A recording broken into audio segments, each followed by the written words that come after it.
চাকরির দাবিতে জাতীয় কংগ্রেসের পদযাত্রা। দুর্গাপুরের গান্ধী মোড় থেকে এই পদযাত্রাটি শুরু হয়ে সিটি সেন্টারে এসে শেষ হয়।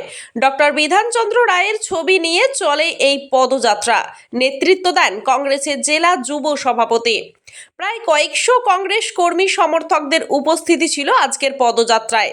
যুব সভাপতি বলেন, ভাতা নয়, চাকরি চাই। বেকার যুবক যুবতীদের কর্মসংস্থান দিতে হবে।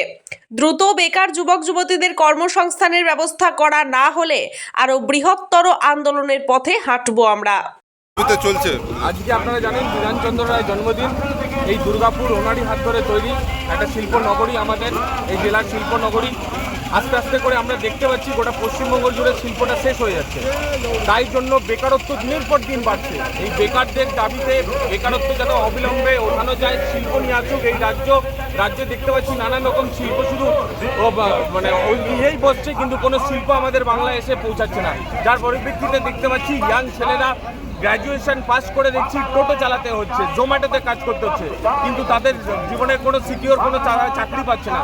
আজকে আমাদের যুব কংগ্রেসের দাবি দুর্গাপুরের বুক থেকে বিধানচন্দ্র রায়ের এই সুন্দর দুর্গাপুরের থেকে আমাদের এই দাবি যে বেকারদের চাকরি চাই, বেকারদের চাকরি চাই। এই সরকার, এই দিল্লির সরকার, এই রাজ্যের সরকার বেকারদের কথা চিন্তা করুক, বেকারদের কথা চিন্তা করে তাদের যেন দুবেলা দুটো অন্ন যাতে কি করে জোটে সেটা চিন্তা করুক, চাকরিটা যেন তাদের হাতে পাই দেওয়া যায় সেটা চিন্তা করুক। চাকরি তো দেখতে পাচ্ছি আমরা দিনের পর দিন দুর্নীতি চলছে, এই দুর্নীতিগুলো রাজ্যে বন্ধ হোক। আর তারা যেন যারা চাকরির জন্য যারা যোগ্য ছেলেরা যোগ্য চাকরি পাক, এটাই যুব কংগ্রেসের দাবি আছে।